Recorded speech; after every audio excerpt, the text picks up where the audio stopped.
Okay, good morning. Sure, you're so far away. Good to see you. Before we jump in, I just want so we'll recap. We have a couple new guys. The point of this little group is really to help us focus their learning. Because if you're like most people, right, y'all, we sit down and we look at the same pages over and over and over again, and say the same words over and over and over again, and it gets difficult to continue saying them. Try to read the same book, every day. You're gonna start spacing out eventually. And I think a major part of why we struggle with it, why we get bored of it, is because we have absolutely no idea what it's saying. We open up a siddur and we look at the Ashrei, Yishtabach, Hallelujahs, and we don't really know what the words mean. We can see the English translation, but we don't actually know what the words mean. And knowing what the words means is very important, because why do we have all of this stuff? Right? Why do we have to daven a Psuke de Zimra? Why do I have to say Ashrei and Yishtabach and Baruch Shama and Abba Rabba? And why can't I just go to Shemona Esrei, right? Do the couple of brachas, talk to Hashem in my own words, and that's it. The whole thing could take 10 minutes, not 30 minutes, right? Why do I have to do all this stuff? So we explained in the past that the words that you say, they have a goal, they have a purpose. The purpose is to connect you to Hashem, help you grow in your bitachon. Bitachon is a special thing. And bitachon is a way that you can have an impact on your life. You want something, you could work on having bitachon, you have that hope in your heart that Hashem is not going to let me down. Hashem is the only one who could really help me. And you just feel there's something inside your heart that just tells me HaKadosh Baruch Hu is not going to turn me down. It's a big zechus and a big push, kind of like, not really, but kind of like forces Hashem to do it for you. Because he's like, Eli, he's sitting there and he's telling me that the only person I could rely on is you. How can I let him down? Right? There's a story I always like to say that, imagine I ask you, right, could you take me to the airport? Tomorrow morning, I have a flight at 5 o'clock. There's no Ubers, anymore, for whatever reason. Could you take me to the airport at 5 o'clock? And before you give me an answer, yes or no, the phone line goes dead. You know that I'm the only person that can get me to the airport, to get to my important meeting on time, is you. Are you going to feel comfortable pressing snooze on your alarm clock in the morning when I'm standing there outside waiting for you to take me to the airport? Otherwise, I'm stuck. There's something inside of you that be like, I got to do it. This guy's relying on me, right? There's nowhere else for him to turn. The same thing for HaKadosh Baruch Hu. When we rely on him for something, there's nowhere else for us to turn. He wants to, his rachamim comes out, his kindness gets invoked, and he wants to help us out. And these words can help us grow in our bitachon, right? When someone needs a shidduch, or a refuah, or finding a good job, right? What do a lot of times we do? What does your grandmother do? She opens up her Tefillah, right? And what does she say? She says psukim like Shir Amalek, Sasoenu Elei Harim, Me'ayni Abazri, Malakim, Kirsich Hashem, right? All these things, but it doesn't say anywhere to talk about a refuah. Doesn't say anywhere to talk about landing a job, or finding the right stock to buy. Doesn't say Shir Amalek, Hashem help me find the right stock. It doesn't say anything like that. It doesn't say, oh Hashem, master matchmaker, please make me it doesn't say anything like that. So why do we say Tehillim? And the Tana, why do we say Tehillim? No.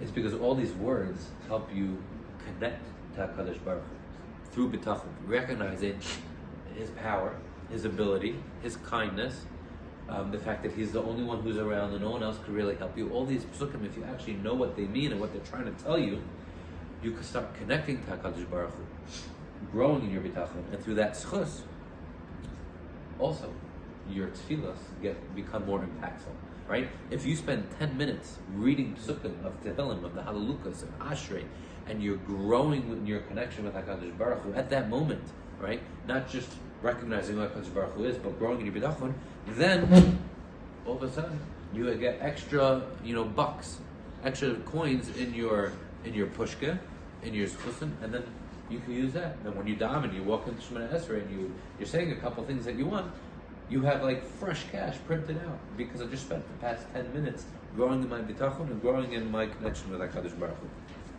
But it's very difficult. It's very difficult because we don't know what the words mean. And Mirza Hashem will continue going through the Halalukas. We're in the middle of the second Halaluka, going through what the words actually mean, so that when you sit down to a davening, you can actually recognize, oh, I remember that pasuk. That pasuk is telling me to focus on something like this. Oh, but okay, I have something more to do than just word of mouth, If there's things behind the words, lessons behind the words that you could think about, wow, my nose is stuffed. That you could think about, then all of a sudden your davening becomes a little bit more busy, and you could stay focused. And it's a lot of davening, and we go through a lot of different ideas. Not every day do you have to spend 45 minutes going through and thinking of everything we say. You could pick certain days to focus on certain pasukim. Even in general, even without everything that we're going here, if you could kind of make a rotation, on Mondays and Tuesdays and Thursdays, I want to focus on Baruch Shem Ashrei Yishtabach, specifically. And then on Mondays and Wednesdays, I want to focus on Mizmor L'Soida and one Halaluka. Say the rest, just to have some extra kavana at those moments on different days could also help kind of shift things around. But next, starting Tuesday, next week we'll start going into the Halalukas. But there's one other point that I want to bring out that I think blocks us from paying attention to our davening, is because whatever you're thinking about right now, that's not what I'm saying, is the same thing that you're doing during davening, right? You're doing davening and you're thinking about what I should do for lunch. How am I going to study for my test coming up? What does this guy think of me? How am I going to get him to do what I want? Where am I going to go for the summer? A myriad?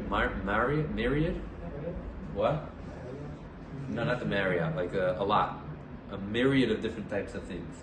I don't know the exact word, how you pronounce it. But so many different things pop into your head.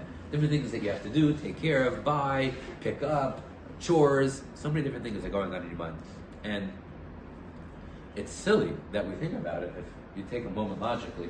Because if you believe that HaKadosh Baruch Hu is really the one who's moving the pieces, and instead of focusing while you're davening on what could I do so that I could become friends with that person, you could daven to HaKadosh Baruch Hu, who could actually, implant the thoughts in that person's mind to become your friend, to like you.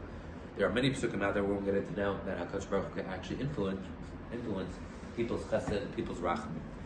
But we think about so many different things, and I want to share a crazy story about this concept. Right? There's a Gemara that says that it's asur for a person to take care of his matters before he davens, right? You have some chores to do, you have emails you have to send, you don't have emails yet, but you have some work you have to do, whatever it is, you daven first. It's asur, the Gemara says. There's a story brought down by the Yalkut Shmoni about a woman, an old woman, who comes to Reb Yosi ben Chalafsa, and she says, Rebbe Hazakanti Yosi Bidai, I'm old enough, my bones hurt, my back aches, and my life is like withering away. There's not much to it, I don't even taste food or water anymore. I'm so old, I'm not enjoying anything. And I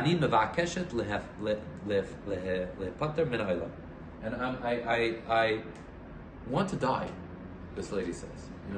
I'm 99 years old, I've lived enough, I want my day to come. What could I do? So, Amar le ma mitzvah at lemuda lasvis b'chal yom. Rabbi Yosi ben Chalafsa asks her, what mitzvah do you do every single day?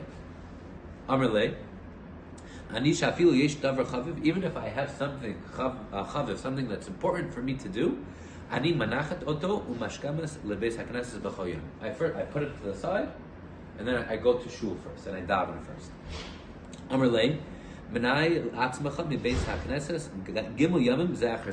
Don't go to shul for 3 days.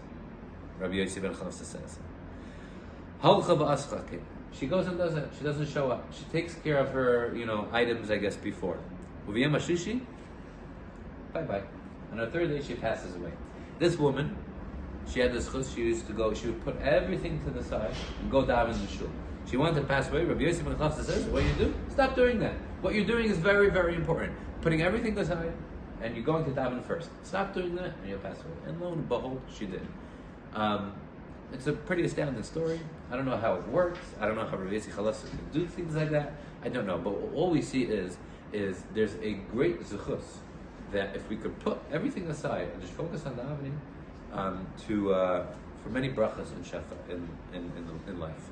So there are about Kapitel Butin.